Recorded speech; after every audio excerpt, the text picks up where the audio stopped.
How long will it take for people to realize you should not be opening reserve list packs?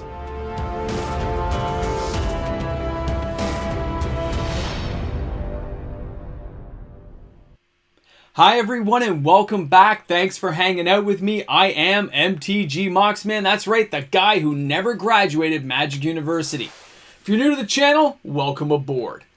So, I've had a lot of friends recently who've been opening reserve list packs. All right? And I've seen quite a few openings actually on YouTube. Some of these big things on the auction house, you know, $30,000, $40,000 boxes being opened. And it starts my brain just tinkering along, rolling along with the cogs and wheels and going, well, how many are really left? Well, where are we going with this? My brain starts getting ticking. And I don't know the answer. I know that every year I look, there seems to be reserve list boxes for sale, but the price goes up. I look at the sales, and there are definitely sales to back up that they're being sold. Some come back to market, some don't. I know a couple of channels who've cracked them open and sold individual packs, like sealed and delivered. I've seen that a few times, but either way, even at a slower rate, they are being opened. I myself on this channel, we've opened up Visions, The Dark, Weatherlight, Stronghold, Italian Legends. We've opened quite a few packs. Revised. We have opened quite a few packs here. And you multiply that by all the other channels out there doing it. Sooner or later, we are going to get to the point where opening a reserve list pack of any type, even Fallen Empires, will probably be a momentous occasion when it happens because they are so expensive to buy and open. Knowing you might get nothing, taking that risk, that dive, into saying to yourself, I don't care if I just spent $100 on a pack of, I don't know, we're just going to say Fallen Empires 5 years from now. It's $100 a pack. And they spend $100 times 5 to open 5 packs. Revised packs going for $500, $600, $700. Box breaks. It'll get to that point where it's going to be $1,000 a pack, $1,500 a pack. There are people opening unlimiteds for $6,000, $7,000 a pack. You can see how this just chain reacts on and goes down the line. And every time it happens, a little bit less. And every time it's a little bit less, those boxes out there, everything from Fallen Empires, Tempest, Visions, Mirage, Weatherlight, whatever it may be, they all go up in price. Just little notches. Almost imperceptible at the beginning. Little notch, little notch. I remember Fallen Empires being $70 a box. Then it was $150, like 20 years later. Now it's like $1,000 a box. Look at Homelands. Look at Weatherlight when it was like $500, $600 a box. The Taco King has talked about that a lot. I've mentioned on my channel many times how much I've paid for some of the boxes I've had in the past. I think I bought my Visions box because the seal was broken, like just like tear on the top. I think I got that for $100 and something at the time. Not a lot of money. But we opened it. And we opened the Weatherlight. And other channels, even the Taco King has opened it. Open Boosters opens packs. Guys, we have opened this stuff. We've cracked into it so people on YouTube can enjoy the content of seeing somebody else's risk. Somebody else's possible massive expensive failure. And hose town when something just horrible happens to them. I know. It's enjoyable. It's a great train wreck when somebody spends $700 a pack and they get nothing. Imagine the day comes when we open a Fallen Empires pack for, let's just say it's $100. And you get that Thrall Champion. You're all excited. It's a Thrall Champion. Ah, it's a near mint Thrall Champion. And he's $50 now. Rainbow Veil for $100. See where I'm going? Because every time we open these, a little bit gets influxed into the economy of Magic. A few new reserve list cards entered. But not nearly enough for what's going out. These packs will become too expensive. They will become artwork for the rich, the famous, the guys who can afford to open them, the ones who've saved and have the wallets that can take that kind of damage, the Costanza wallet of the world that is so hard to fold because it's so full of money that they can pay to open an alpha pack, a beta, an unlimited, antiquities, Arabian Nights, rare versus super rare versus infinity rare. However you want to mark it, chalk it up, keep tabs on the score. It's all getting rarer and getting harder to get. So when I sit there and you can find a Fallen Empires pack for $18 right now. I don't know. Is it worth it to buy it and just hold on to? Can you wait another 20 years? How much will that be worth? Nobody knows. Because at this point, we're not really sure what the stocks are we? We don't know how much is floating out there anymore. Very hard to track. Very hard. You watch some of the YouTube guys, you can kind of get, I got $5, $2, $3. I think Rudy said he had 100 at one point.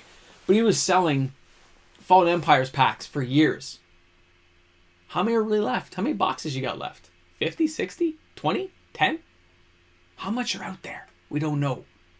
I know the attrition rate is getting pretty high on reserve list cards now that I'm really delving into it year after year, and I can see what's happening when restocks come. And I actually keep track of everything. A lot of people don't bother. I like to keep track to see what's going on out there. I think we're going to see, in my lifetime, in the next 20 years, you're going to see packs like Fallen Empires at $100. Tempest, Mirage, through the roof. Urza Block, through the roof. Weather Light, it's going to be like $500 a pack. Beta and stuff, there'll be massive, like, when an opening comes like that and it goes on YouTube, it's going to have like 100K views. Just hoping that it's going to be a piece of power. We are going to get to that stage in Magic's history when it is so expensive to do anything that they'll be afraid to open them. And when that happens, when nothing else gets opened, and the money starts turning to what's left on the reserve list, it is going to be a feeding frenzy of mini piranhas with some big whales out there gobbling up everything because nothing else is being opened at all. And then the bling comes because you can just show off what you have. Oh, do you remember when null rods were like $40? Remember when they were $10? Remember when they were $2 and nobody cared? Look where these cards are at. If you've been on my channel for a while, you know I keep track of this stuff. You've seen it. You can ask me questions and I will answer. I'm not going to hide my stats from you guys. I let you know what's going on. It's getting less. The ocean became a large lake or a sea. And it gets a little bit smaller every day. People are going to stop opening the packs. They're going to hold on to them. And then I wonder what will happen. I guess there'll be people doing box breaks still and trying to cover the costs across everyone's plate. 60 box of Homelands and everyone pitches in $50 for one pack and you open it on the channel. Is that day going to come? Is that literally going to happen in my lifetime? Just blows my mind to think that the possibilities are out there. And there's always the chance Wizards will break their promise. Sure, 20 years is a long time. But there's also a chance that Wizards adds to the reserve list and says, you know what? Because Wizards isn't reprinting old boxes. Every year, Khans gets a little bit older. Return to Ravnica gets a little bit older. Right? Shards of Alara, a little bit older. Lorwyn Block, a little bit older. Dissension. Guys, we're getting there. Like, I look at the boxes on these shelves, and they're all getting older. And the reserve list boxes I have here are getting even older than that. So if you're going to see boxes like Dominaria go to $500-600, what do you think is going to happen to the old boxes? They're going to catch up. When you see these specialty ones like, Iconic Masters and Ultimate Masters, they're kind of staying stale right now. But eventually, somebody will open a few boxes on a channel. There's a few boxes less. Rare and rare, price will tick up. So, the reserve list, the ones I'm talking about, but it's happening across the board. Old collectible things. Such a fascinating time to be in Magic and look at this stuff happening.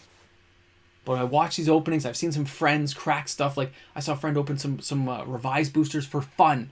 He just said, I've had them since a teenager and ripped them open. Got a White Knight, it was pretty cool. Got a Crusade, awesome. But no dual lands were in there. I think he had a Soul Ring too. But still, not enough to cover those packs, right? And now there's a few less revised packs available out there. There's just a few less. Every time it happens, a few less. Sure, a lot of them have been searched. I'm sure they have. You buy off eBay, you buy from unscrupulous people, I'm sure a lot of these packs are searched. But they get opened. There's a few less. The ones that get cased up inside of BGS and PSA and CGC, few less packs available every time. Guys, I love it. I think it's fascinating. These are the times that I wish I could get everyone together. We could all sit down around a big fire full of just meat-eating people. Vegetarian people are invited. Vegans are invited. We're all invited to the circle. having whatever we like to have, drinking whatever we like to drink. And we say, how many reserve list packs you got? How many reserve list cards you guys got? What do you got over there in that box? I just want to know. And since we're never going to know, it blows my mind and I want to know even more. So that's the way it is. Guys, thanks a lot for hanging out today. Listen to me ramble on about reserve list packs that I know eventually are never, like, how long until we don't open the Dark? Dark's like $200 a pack. How long until it's 1,000? Don't think it's going to happen? Don't bet on it. Guys, have a great day today. Thanks for tuning in. And remember, nachos and cheese, you got to have some. It's the way it's got to be. Knock on the door, go downstairs, get yourself some ground beef, make some nachos and cheese. You can make a vegan one too. There's some great tofu. It's good stuff. Have a great one, everyone. And a big shout out to all the fantastic patrons on the channel who make this possible each and every day. You guys are amazing, and thank you so much for that continued support. Have an awesome day, everyone. I'll see you soon. Now you've made it to the end of the video. I gotta be honest. Do you know how tempting it is to open old packs like that each and every day? I just have some sitting over here. I got like maybe a couple hundred right there. I'm like, I just want to open some. But the reserve list, you got to hold them. You know why we got to hold them? Because the 10K party will happen here one day. And I want that opportunity to be available. 10K. It's going to be a good time. Can't wait till we get there. You guys are awesome. Have an amazing day. You made it to the end of the video. You can put a boomstick in the comment section because you are worthy of doing so. Only you special few.